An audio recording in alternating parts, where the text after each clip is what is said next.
Hi guys, and welcome back to Reads Readers with your host, Clinton Reed Britton.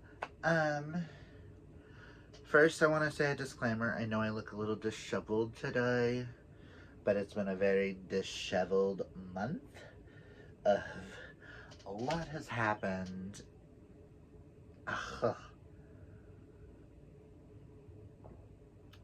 Yes. So, I'm here to bring with you guys my June wrap-up / my camp night lake thrills and chills camp nightmare wrap-up. I will have Dana, Nikki, Amanda, and the thrills and chills like Instagram and all that like double O. God bless America. Okay. I may be in like a different position, but that is solely because we already had this set up. Caitlin and I filmed our next episode of the Queer Kit and Caboodle yesterday, which we ended up having to split into 2 episodes. And we already had this set up with the 2 chairs, so I thought I would use this one to sit in and use the other one for all the books. So, with this, I'm going to go over the stats first. But going over the books, I'm going to do by the bingo board. I think that's going to be the easiest way to do this. But yeah. So in the month of June, I read 21 books and I hardcore DNF'd 2. Out of those 21 books, I gave 1 2-star. Oh, I have thoughts on that one. 1 3 stars. 7 4 stars, 9 5 stars, and 3 6 stars. Oh my god, it was a great month. And if you are new to my channel, if you don't know what a 6-star is, it means it's the best of the year. We'll probably be on the best of the year lists. So those are the ones that I'm going off of all the 6 stars of the year to determine what are my best of my best of my best. Like when I need to reread in November and all that stuff. So I read 6,865 pages. I think I did the math right on that. I thought it was more, but nah. I did 2 books for 1 backlist author. 2 books were book clubbish. One was the Thrills and Chills book club, and one was the Read Along with Amanda. I read 2 of these books on Kindle. Even though I owned the physical copy, I wanted to read it on Kindle, and I think I'm going to do that if I can get them on like KU or stuff like that. If I can get like a Kindle edition, I would prefer, if I'm going to read a book physically, I kind of liked how I was doing that, where I got to like lay in the dark and still read on my Kindle. It was like so amazing. I read 16 of these. I did audio and physically read it. I read 2 graphic novels. All 21 of these are for the bingo board. None were projects. I started 4 series. I continued with 7 books and I completed 1. And I have 1 reread when we get to it. It's towards the bottom. So, I have my handy dandy little notes here of the bingo board, which I did black out the bingo board, so got me.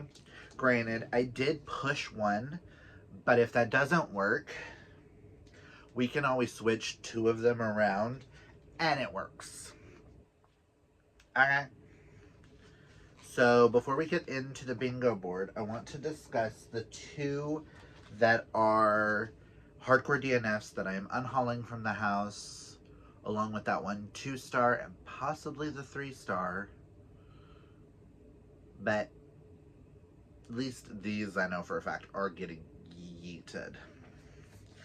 First is Win, Lose, Kill, Die by Cynthia Murphy. I got about 100 and something pages in, and I kept rolling my eyes.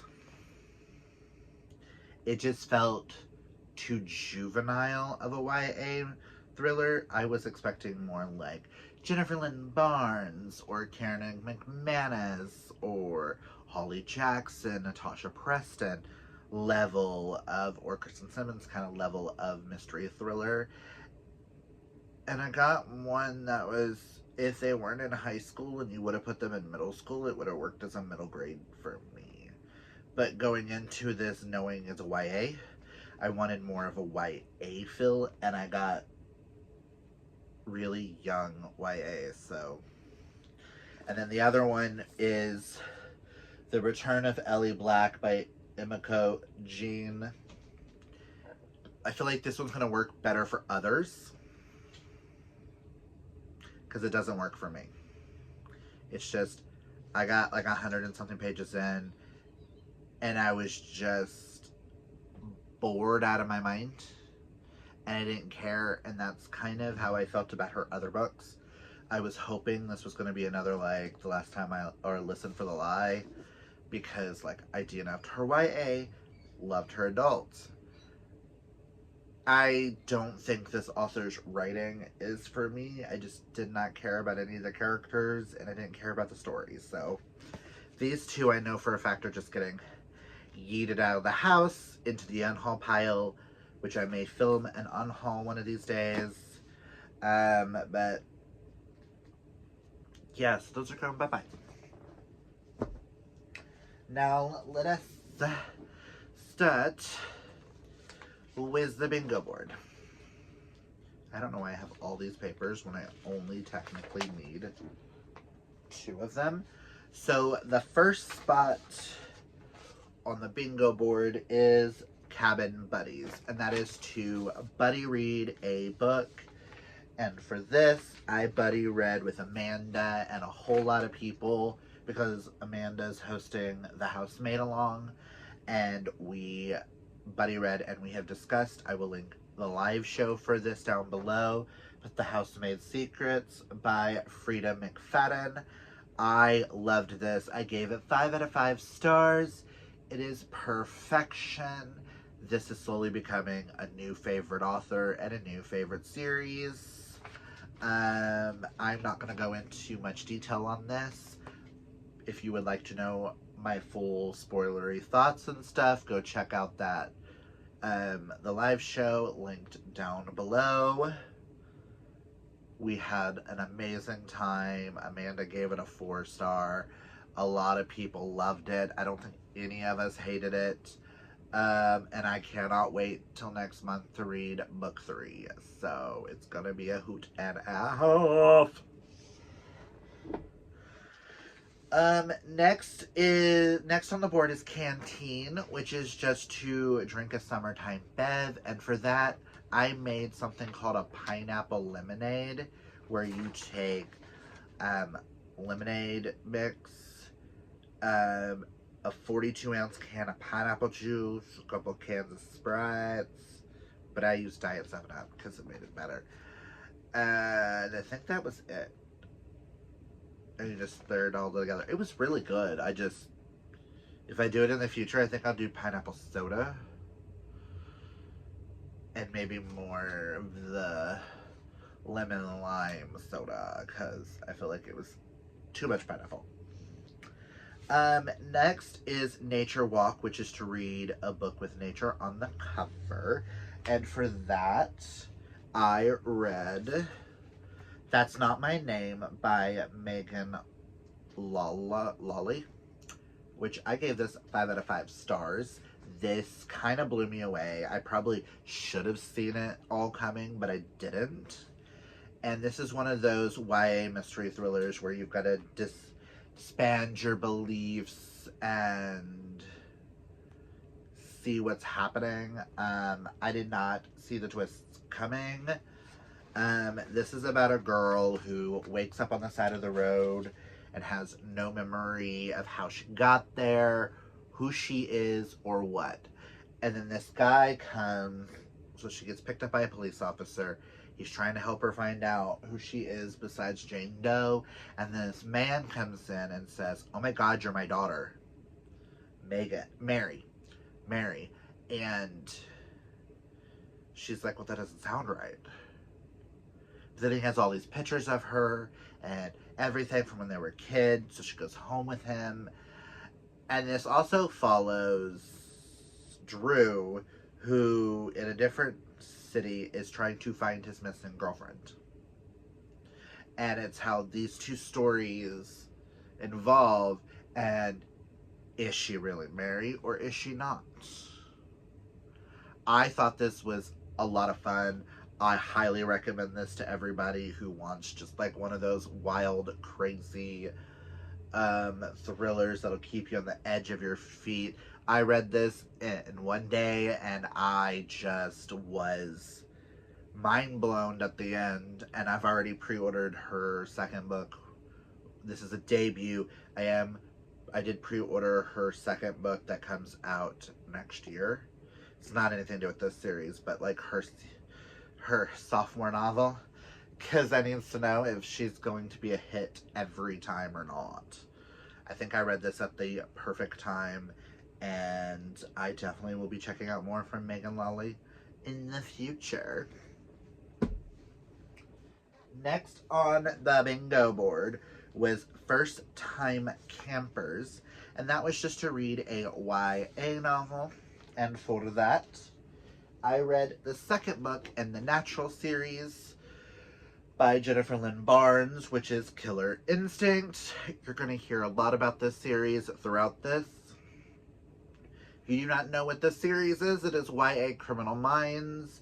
That's all I'm going to say. Just know I gave this 5 out of 5 stars, and the way that this story goes, I read the first one and gave it 4 stars, but all the rest, this is probably one of my favorite type of YA mystery thriller kind of series. I love stuff that keeps you on the edge of your feet, and if you haven't read this series, I highly recommend you check it out. Even if you don't fully jive with book one, continue, because this is the most wild ride I think I've read in a mystery thriller series like this. Oh my god. So that is so much fun, and it just follows the stuff that happens at the end of the first one. Next is Campfire Stories, which is to read a book with urban legends. And for that, I read Find Him Where You Left Him Dead by Kristen Simmons. I gave this 4 stars. This was a lot of fun. I definitely will be picking up the second book when it comes out. This follows an estranged group of friends return to a deadly game in a nightmarish folkloric underworld to try and save the boy they thought they killed. Just know the crap that happens in this is freaking creepy, spooky, and this is Japanese folklore through and through. I do believe Japanese. Yes, Japanese, yeah. If it's not Japanese, then it's Korean. I can't remember which. I don't know why I'm getting those confused right now, but I want to say it's Japanese folklore, because they did mention like something like a kitsune, and then shinigamis were mentioned, so I'm gonna assume Japanese. But I could be wrong. Don't quote me on that. This was so much fun. If you want to, you should definitely check out this book and this world. Just know there are some really creepy crap. Cannibalism, spiders. Ugh. This was a lot of fun for a YA horror. Now on to the next line. Next is Bonfire Night, which is red on the cover. And for this, I read The Bell in the Fog by Lev A.C. Rawson. This is a 1950s era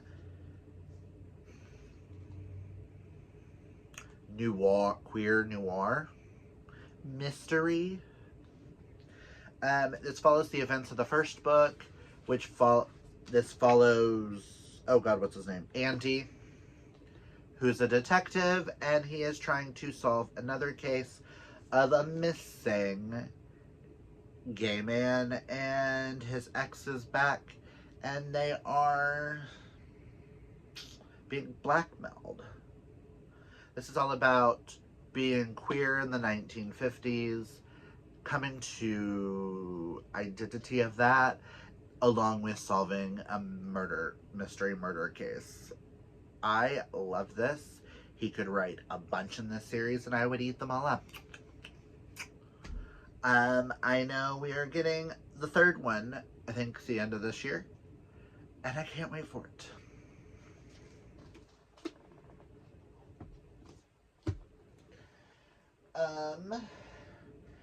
Next,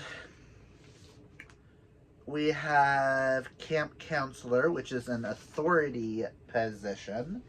And for this, I read the cozy mystery Rehearsed to Death, which is book 2 in the domestic partners in crime mystery. This follows PJ and JP, who are famous. They have a reality show where they renovate houses. And this involves, one of them is also a writer, while the other one's a famous actor. And the town is putting on a play that the writer created, which I do believe is PJ's play, and then JP is starring in it. And the director mysteriously dies. So authority figures, we have directors, we have a police officer. I thought it fit. This was so much fun. I gave it 5 out of 5 stars, I do believe. Yes, it did. And I cannot wait. I really hope we get a book 3 in this. These are so much fun. They're just, because they're cozy mysteries, you just need to expand your belief a little bit. I love PJ and JP together. They are the perfect queer couple. Also, this involves them adopting dogs. And it's just adorable.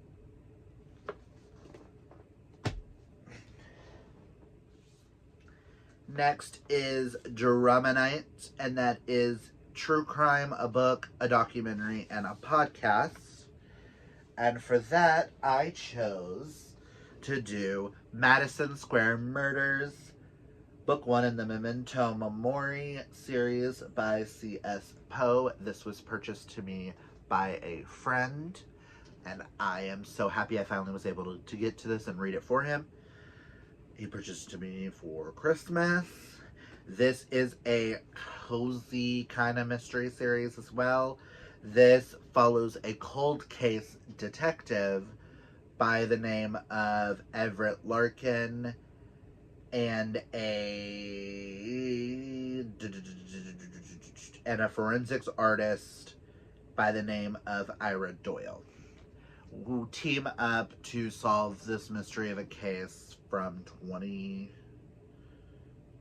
this cold case because they found bones underneath a tree. And they're trying to solve the murder. It is so much fun, super queer, super everything. If you are a huge fan of Bones and Temperance Brennan, Everett Larkin is a lot like Temperance Brennan, while Ira Doyle definitely gives me Booth vibes. Hands down, I love this. I cannot wait to continue this series. I also am a sucker for a white book. Like, that aesthetic is just so... It's just like one of the prettiest books on my shelf. I just really like white books. I don't understand. Something like that is just like, oh, I catch it. Next is Mess Hall, which is to read a book that has food on the cover. And for that, I read Mr. Mercedes by Stephen King. Now, you're looking at the cover and you're like, I don't see any food. Well, if you're going to go just by the front cover, blood is food for a vampire.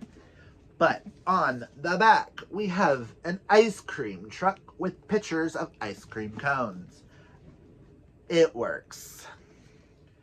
This follows a ex-cop by the name of Bill Hodges, who is trying to solve this crime that happened earlier in his career that he never solved, where a Mercedes drove into a group of people, killing a bunch of people. And that's where it starts, and it goes from there. Detective, mystery, I don't want to tell you much more past that. I just know these are some of my favorite editions, and I am so glad I finally got to them. Got to read the first one, and I am definitely continuing. But yeah, because these are probably some of the prettiest books I've ever owned. Like, just look at that with the blood, and the box has the blood drip. Ugh. Oh my god. I cannot wait to read Finders Keepers next month. And I'm so proud of myself for actually completing a Stephen King. So hats off to me.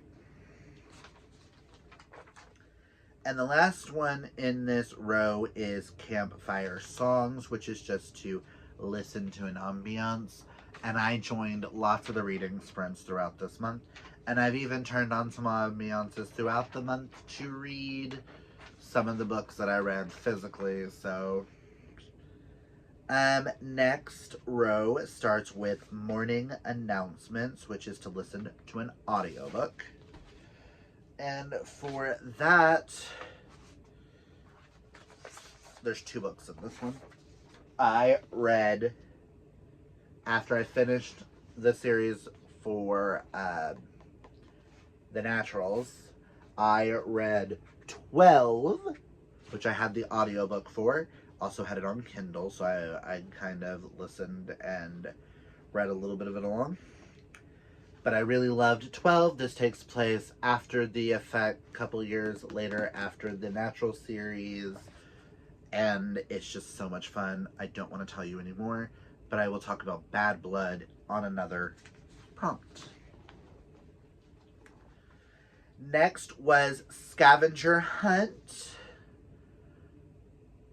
which is to follow this scavenger hunt to lead you to your next book, which I did a video on TikTok about that. If you want to go see, my TikTok link is down below. But for Scavenger Hunt, I got The Cellar by Natasha Preston, which I gave 4 stars. This is about a girl named Summer, who is kidnapped by a man who called her Lily and forces her to live in his basement with 3 other girls, Rose, Poppy, and Violet, because he keeps his flowers pristine. And this is a story of how the things that ensue from there, and her boyfriend trying to find her. This was so much fun. I loved being back in the Natasha Preston world. I loved this so much. I cannot wait to read more Natasha in the future and hopefully give you an entire video on her backlist and stuff. So this was a 4-star and really loved it. I will tell you, once we get to it, my best book of the month and the worst, just so you know. The next one on here was just Free Space. And for Free Space, I didn't really have to read a book, but I did, so I just went ahead and threw it in because it didn't really fit anywhere else. But I read Boyfriends, Volume 2 by Reframebo. I read Volume 1 earlier this year. Loved it. I really love this cutesy kind of style. This is a polyamorous relationship with 4 guys. None of them have names. They are literally just the jock boyfriend, the prep boyfriend, the nerd, and the goth. And it's kind of fun to see the stereotypes and stuff like that. I don't read this for accuracy. I read it for just the cutesy, fun, wild times. And you got to meet some more characters throughout it. cat ears. It's just super cute. I love it and cannot wait for volume 3 to come out later this year. And our next space is remote location, isolation, and destination. Now this one I kind of stretched for this, but in my mind it works. If it doesn't, I can switch this one with like my worst book, and they both kind of work. For this, I read Inevitable Destruction by Marie Anne. The isolation is the main character, Dominic, is isolated in his own mind, his own grief, his own destruction, his addiction to drugs, addiction to not feeling pain anymore, he is trapped in his own negative energy. Same with Everett, who is trapped in his mind of wanting to get revenge on Dominic for Dominic's parents killing his father. Or Dominic's dad killing his father for sleeping with Dominic's mom in this whole, he killed the wife and the other guy's dad, and then killed himself. So he couldn't get revenge on him. So this is, look up trigger warnings in this. This is one of the darkest books I have ever finished. I really enjoyed it. It is really beautifully written. The quotes kept hitting me.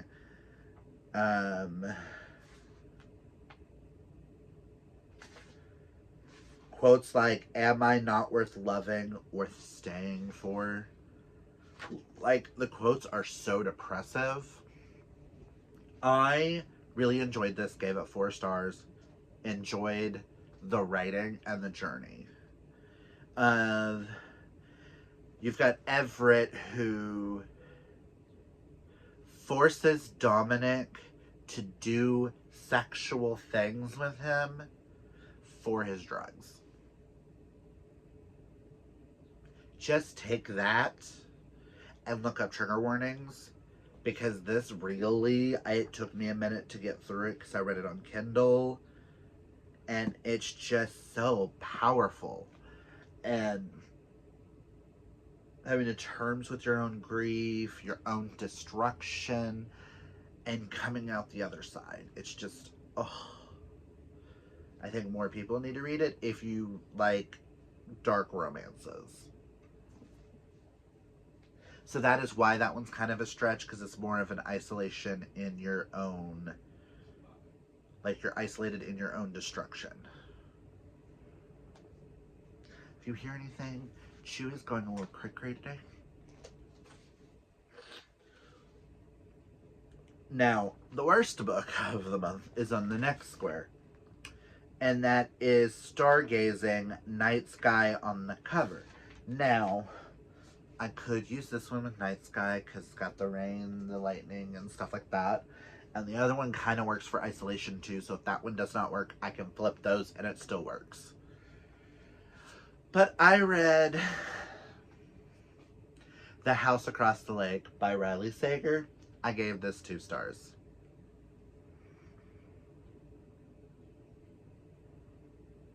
Just solely for that twist. I didn't like the twist. It went in a place I did not appreciate. His books don't go there, and when this one went there, I put this up with Survive the Night. I don't like how the twist happened. So 2 stars. This is about Casey Fletcher, who is forced to go back to the lake, live at her lake house where her husband died, who drowned in the lake, and across the street she sees this couple, and she sees what she thinks is fighting, and then she hears a scream, and then she can't find the wife. And the story goes from there. But this is a dual timeline, jumps back and forth, back and forth. I don't understand who wrote this. I read 2 other Riley Sagers this month, and this is so different from them. It's unreal.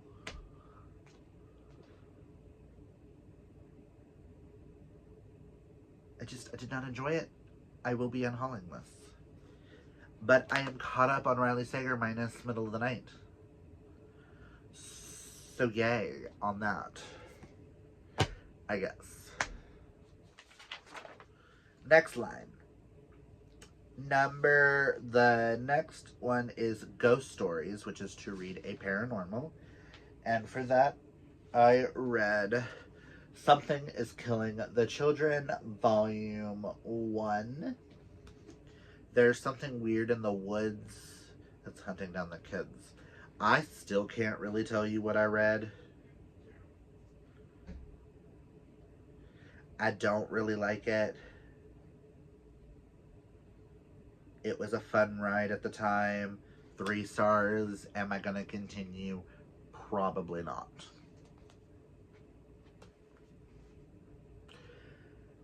I can see why this is one of Nikki's favorites, though, because she's the one who recommended this for me. If I cared, I probably would continue, but it just didn't really feel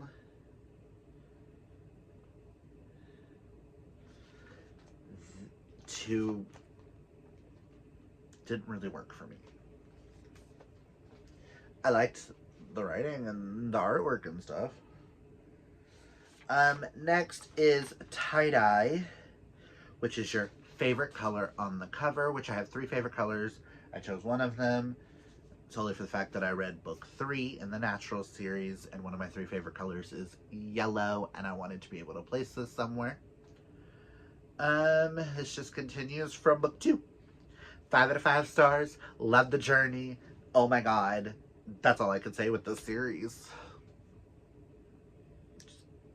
OMG.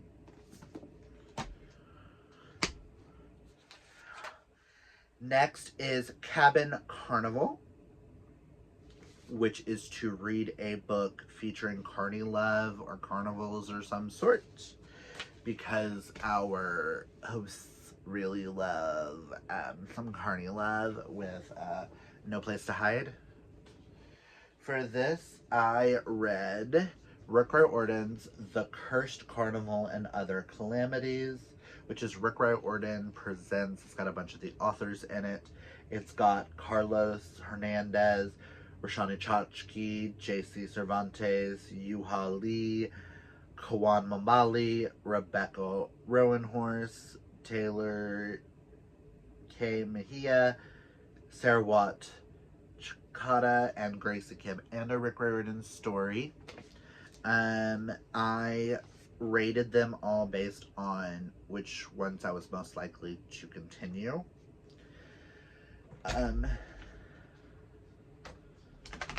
I gave it a 4-star overall,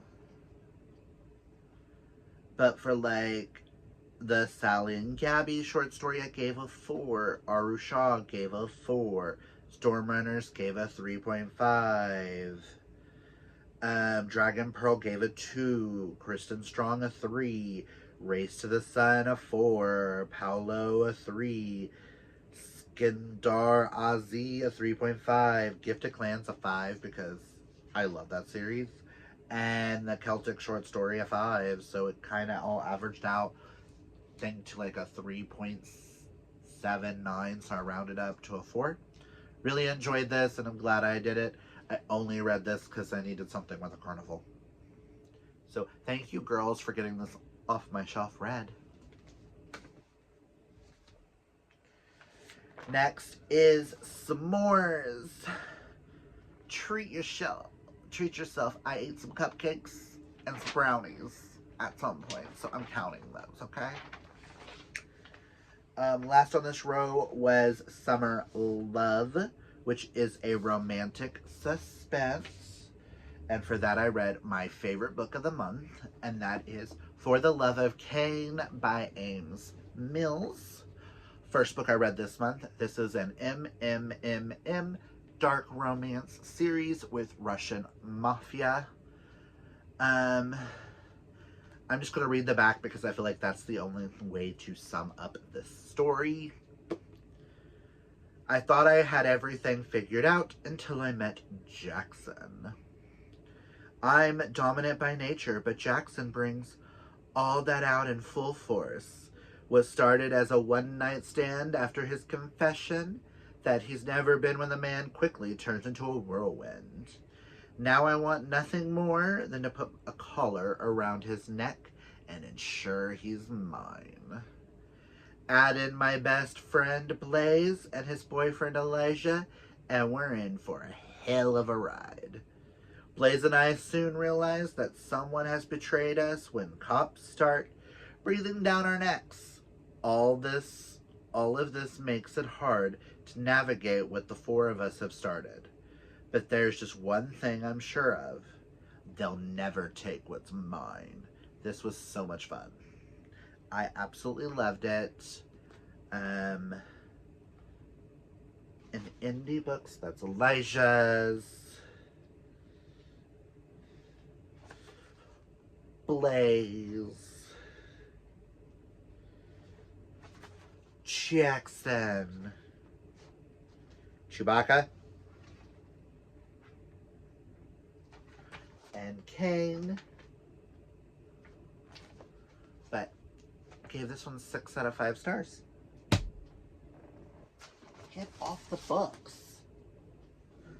Chewie's been having a panic attack today, so. Next, on the last row, we have Fine. Ooh, looks like Daddy gave you a bath. Last row, first one is Field Day, which is just to do a summer activity. June was Pride Month. We went to a lot of different Pride events, so I'm counting that. Next was Relay Race, which is a dual timeline. And for that one, I read my second favorite book of the month, and that is The Only One Left by Riley Sager, aka Tool. I gave this 6 out of 5 stars. Favorite of the year. This follows a woman who... Chewbacca? I'm gonna need you to sit like that. Thank you. This follows a woman who ends up being hired to be the caretaker of this woman in this house who is accused in 1929 of killing her whole family. And the story ensues from there. I just love the little poem that the little school kids do. Is at 17, Lenora Hope hung her sister with a rope, stabbed her father with a knife, took her mother's happy life. It wasn't me, Lenora said, but she's the only one not dead. Loved this. Let me finish, Chewy. Next on this row was Day on the Lake, which was to read a book with water on the cover. And for that, I read The Girl from Widow Hills by Megan Miranda, which this follows a girl called Arden Maynor, who, when she was a child, she was sleepwalking and was swept away in the rain, was found 3 days later. Now this is 20 years later. Now she's a young woman living miles away as Olivia, and someone dies, and this is just a story that goes from there. I really enjoyed this and gave it 4 out of 5 stars. I am excited to read a lot more Megan Miranda in the future, because I feel like she's going to be like one of those comfort authors when I need like a quick something to read and just gobble on up. I loved this. This was so much fun. I am so happy I was able to read this. Next was Two Truths and a Lie, which is an unreliable narrator. Why not use the group book? The Last Time I Lied by Riley Sager, where they play Two Truths and a Lie at camp. I will link the live show discussion for this if you want to hear everyone's spoilerly thoughts on it. But this is a young woman returns to her childhood summer camp to uncover the truth about a tragedy that happened there 15 years ago. The first time I read this, I gave it 5 out of 5 stars. Granted, I think I gave it a 4-star this time because I read it so close to Tool, and I remembered things as I was reading it. The twist didn't really get me like it did the first time. Past that, I really enjoyed this. This is really fun. Felt the nostalgia of the reread. And then the last square on the board is friendship bracelets, and for that is a friend group. And for that, I read Bad Blood, which is my 3rd favorite book of the month, because I gave a 6 out of 5 stars. This is one of the best conclusions to a series I have read in a very long time. I absolutely loved it. And I used it because you've got Cassie, Dean, Lila, Michael, Sloane, the whole group. Love the Naturals so much. Oh my god. But that is my wrap up for Camp Nightmare. Thank you, Dana and Nikki, for throwing on this lovely readathon. And there went all the books. I had a feeling when I sat that down that was just about to happen. It's a good thing I can put them away now. But thank you, Dana and Nikki, for putting on such an amazing readathon. I'm still surprised that I blacked out the board. I am so proud of myself on that. I have not blacked out a bingo board in a readathon in a minute. So that was so much fun. I can't wait to do their fall one, and I can't wait to do this next year. So if you like this video, hit that thumbs up, and if you're new, hit that subscribe. Comment down below, did you take part in Camp Nightmare? If so, what was your favorite prompt and your favorite book you read for it?